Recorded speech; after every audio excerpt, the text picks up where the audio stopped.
El emperador, que hizo temblar a Europa, muere vomitando pedazos de su propio estómago. Napoleón, devorado por un tumor del tamaño de un puño, pasa sus últimas horas delirando sobre batallas mientras su cuerpo se pudre desde adentro. Los médicos le dan mercurio que acelera su muerte. ¿Cómo termina el conquistador más poderoso? Imagina esto por un momento.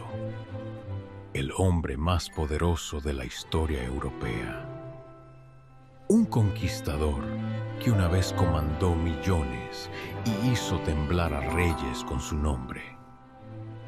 Ahora se retuerce en su cama, sosteniendo su estómago mientras un líquido oscuro y grumoso que parece restos de café brota de su boca. Sus uñas se han vuelto azules. Sus piernas están hinchadas como globos. Y cuando su médico personal corta su estómago después de su muerte, encuentra algo tan aterrador que hace retroceder a los cirujanos británicos más duros. ¿Crees saber cómo murió Napoleón? Exiliado, derrotado, olvidado en alguna isla lejana. Pero esa es la versión limpia que enseñan en las escuelas. Lo que realmente le sucedió a Napoleón Bonaparte en sus últimas semanas haría que el médico más duro de un campo de batalla apartara la mirada. Porque mientras la historia recuerda la gloria y las batallas, olvida algo importante. El hombre que una vez gobernó desde Madrid hasta Moscú pasó sus últimos momentos despierto, suplicando por una cucharada de agua con azúcar como un niño. Su mente tan destruida por el dolor que pensaba que había vuelto a comandar sus ejércitos. Mientras tanto, su cuerpo se estaba disolviendo literalmente desde adentro hacia afuera. Lo que vas a escuchar nos enseña en las aulas. Es el tipo de detalle que se entierra en notas de médicos e historias de testigos, porque es demasiado perturbador para la mayoría de la gente. El cambio del genio militar más temido de Europa a algo que sus propios leales sirvientes apenas podían reconocer como humano. Y aquí está lo que hace esto aún más perturbador. Los médicos que se suponía debían salvarlo hicieron que su muerte sucediera más rápido. Utilizaron tratamientos tan brutales que hoy se considerarían tortura. Pero antes de llegar al momento en que el estómago de Napoleón literalmente se rompió, creando un agujero por el que podrías meter el dedo, necesitamos entender algo. ¿Cómo pudo un hombre que sobrevivió más de 60 batallas terminar muriendo una de las muertes más dolorosas imaginables? Un hombre que fue disparado a quemarropa y salió caminando, que vivió el invierno ruso y sobrevivió para contarlo. 17 de marzo de 1821, Isla de Santa Elena. A 2000 millas del continente más cercano, en el medio del Océano Atlántico Sur. Napoleón Bonaparte ya no puede mantenerse de pie sin ayuda. Piensa en eso. 6 años antes, este mismo hombre escapó del exilio en Elba. Marchó a través de Francia con solo 1000 hombres y recuperó su trono sin disparar un solo tiro. Los soldados enviados a arrestarlo arrojaron sus armas y se unieron a él. Ahora, ni siquiera puede mantener un vaso de agua en su estómago. El cambio comenzó con algo que Napoleón hacía todos los días: tomar un baño. Pero estos ya no eran baños normales.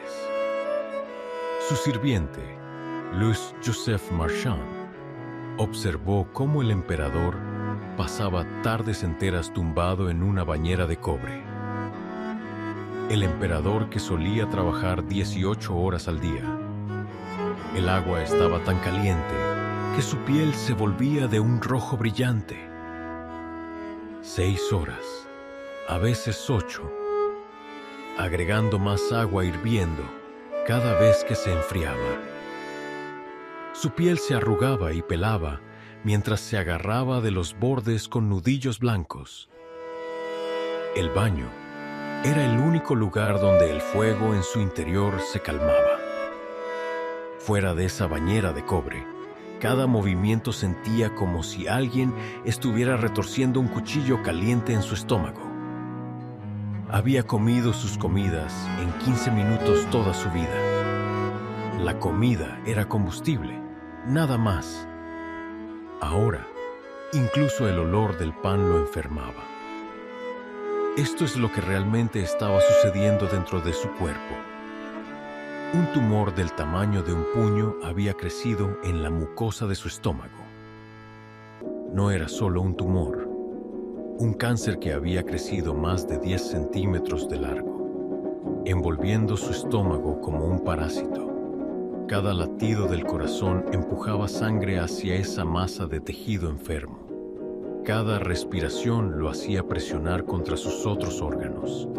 Lo estaba devorando desde adentro, célula por célula, mientras él se sentaba en esa bañera, tratando de hervir el dolor. Para abril, el cuerpo de Napoleón había comenzado a cambiar de maneras que horrorizaban a sus sirvientes. El conde Montholon, que había estado con él desde Waterloo, no pudo ocultar su shock. Los brazos del emperador, que una vez agarraron ruedas de cañón y las movieron durante la batalla, se habían encogido hasta convertirse en huesos cubiertos de piel. Podías envolver tu pulgar y dedo alrededor de su músculo del brazo con espacio de sobra. Pero su vientre había hinchado horriblemente. Lleno de líquido del cáncer, parecía tener 9 meses de embarazo. Este esqueleto de hombre con un globo en el estómago. Cuando intentaba caminar, en las raras ocasiones en que podía mantenerse de pie, tenía que inclinarse hacia atrás para equilibrar el peso de ese vientre hinchado. El olor en su habitación se había vuelto indescriptible. No solo olor corporal o enfermedad, era el dulce y espeso olor de la muerte del tejido. El tumor había comenzado a pudrirse mientras él seguía vivo. Sus sirvientes quemaban azufre e incienso tratando de cubrirlo. Sellaron las ventanas porque los médicos creían que el aire fresco le haría daño. La combinación creó una atmósfera tan espesa que casi podías saborearla. 15 de abril, Domingo de Ramos. Napoleón llamó al abate Vignelli, un sacerdote, el emperador que se había coronado a sí mismo, que había encarcelado al Papa, que había tratado a Dios como una herramienta política, quería los últimos sacramentos.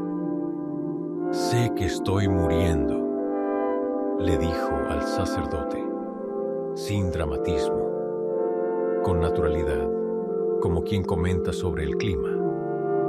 Pero incluso frente a la muerte, el ego de Napoleón ardía. Pasó sus pocas horas de claridad dictando su testamento con precisión militar, cada detalle calculado para un impacto máximo. Dejó 10.000 francos a Cantillon, el hombre que intentó matar a Wellington. Desde su lecho de muerte, Napoleón aún disparaba a sus enemigos. Aún luchaba en guerras que ya había perdido. Luego vinieron los tratamientos que se habrían considerado crímenes de guerra si se hicieran a un prisionero. El doctor Archibald Arnott, el médico británico, creía en la medicina de su tiempo. Cuando Napoleón no pudo usar el baño, temor bloqueaba sus intestinos. Arnott prescribió calomel. 10 granos de cloruro de mercurio. Deja que eso se asimile. Le estaban dando mercurio mientras su estómago se disolvía. La primera dosis desencadenó algo horrible. Napoleón expulsó lo que Bertrand describió como la mayor materia fecal en un mes. Negra como el alquitrán, oliendo a sangre y descomposición. Sangrado interno tan severo que había convertido sus desechos en algo que parecía alquitrán para techos. Arnott vio esto como un progreso. Prescribió otros 10 granos. El 28 de abril marcó el comienzo del fin. La mente de Napoleón, esa brillante máquina de pensar que había maniobrado a toda Europa, comenzó a romperse. Pero no fue de manera silenciosa. Estalló en alucinaciones tan vívidas que todos en la sala podían seguirlas. La caballería, gritaría de repente, incorporándose en la cama. Sus brazos esqueléticos posicionando tropas invisibles. Envía a la guardia. Ahora. Estaba de vuelta en Austerlitz, su mayor victoria, luchando contra austriacos que llevaban 15 años muertos. Sus manos se movían sobre mapas invisibles, su voz llamando posiciones, coordinando ataques contra enemigos que solo él podía ver. Marchand lloraba abiertamente al ver esto. El emperador no solo estaba muerto, estaba atrapado en su propio glorioso pasado, luchando batallas en un cuerpo que ya no podía controlar sus propios intestinos. A veces llamaba a Josefina, muerta desde hacía 7 años. A veces estaba en Egipto exigiendo agua, reviviendo campañas de hace 20 años, mientras su cuerpo real se ahogaba en sus propios fluidos. El 1 de mayo trajo una escena de puro horror. Napoleón exigió caminar. Sabía que era emperador, y los emperadores no yacen en la cama. 2 sirvientes intentaron ayudarlo a ponerse de pie. Hizo exactamente 3 pasos. En el cuarto, sus piernas se doblaron. Al caer, su estómago se retorció tan violentamente que todos pensaron que estaba muriendo justo allí. Ali, su sirviente personal que había estado con él desde las pirámides de Egipto, se lanzó hacia adelante y lo atrapó. Lo llevaron de vuelta a la cama, pero Napoleón seguía intentando levantarse. ¡Mi ejército!, jadeó. ¿Dónde está mi ejército? Tuvieron que sujetarlo físicamente. 4 hombres adultos reteniendo al emperador de Francia mientras él luchaba por revisar tropas que solo existían en su moribunda mente. Los médicos británicos decidieron que necesitaban un tratamiento más agresivo. Aplicaron parches ampollantes, compresas empapadas en escarabajos triturados que causan quemaduras químicas severas. La teoría era que el dolor externo haría que la enfermedad interna saliera. Cubrieron su pecho, pies y pantorrillas con estos parches ardientes. La piel de Napoleón, ya amarilla por la insuficiencia hepática, ahora tenía ronchas rojas enojadas que filtraban un líquido claro. Lo estaban quemando vivo mientras el cáncer lo devoraba desde adentro. El 3 de mayo, los médicos le dieron 20 granos de calomel, suficiente mercurio para envenenar a un hombre sano.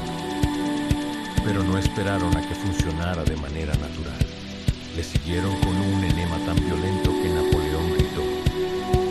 El emperador, que nunca había mostrado debilidad, que había caminado a través de disparos de metralla sin parpadear, gritó. El grito resonó a través de Longwood House. No un grito de dolor, sino de completa vergüenza. El hombre que había rediseñado las fronteras de Europa estaba siendo retenido mientras extraños bombeaban agua con mercurio en su cuerpo. Cuando terminó, volvió su cara a la pared y no miró a nadie durante horas. El tratamiento desencadenó una cascada de horror. El cuerpo de Napoleón expulsó heces tras heces, cada una más oscura que la anterior. Pero mezclada con los desechos negros, había trozos de otra cosa, pedazos de la mucosa de su estómago. Su sistema digestivo se estaba desmoronando, saliendo a pedazos.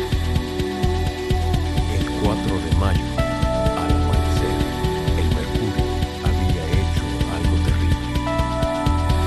Napoleón comenzó a vomitar con tal fuerza que las venas estallaron en sus ojos.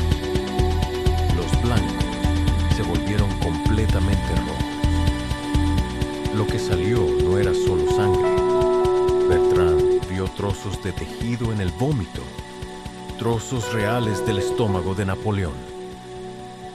Entre los vómitos, Napoleón intentó hablar. La sangre burbujeaba de su boca, mezclándose con las palabras. Francia, mon fils, l'armée. Incluso mientras sus órganos se licuificaban, sus pensamientos iban hacia su país, su hijo y sus soldados. El olor en la habitación se había vuelto como el fin del mundo. No solo muerte, sino descomposición activa. El tumor había atravesado por completo la pared de su estómago. Solo una milagrosa adherencia a su hígado, tejido cicatricial que se había formado como un vendaje natural, mantenía el contenido del estómago de derramarse en su abdomen. Técnicamente, estaba vivo con un agujero en su estómago lo suficientemente grande como para poner un dedo. 5 Napoleón entró en lo que los médicos llaman la espiral de la muerte. Su respiración se había vuelto Chinese Stokes. Respiraciones rápidas, seguidas de su cerebro olvidando cómo controlar el oxígeno. Entre los hipidos y los gemidos de su destruido sistema digestivo, los testigos escucharon sus últimas palabras claras. Pero incluso sus últimas palabras son objeto de disputa. Mulholland escuchó Francia, ejército, Josefina. Marchand escuchó Francia, mon fils, l'armée. Bertrand registró Tête, ejército, jefe del ejército. Todos escucharon lo que esperaban de su emperador. O tal vez Napoleón, incluso muriendo, estaba hablando con todos ellos a la vez.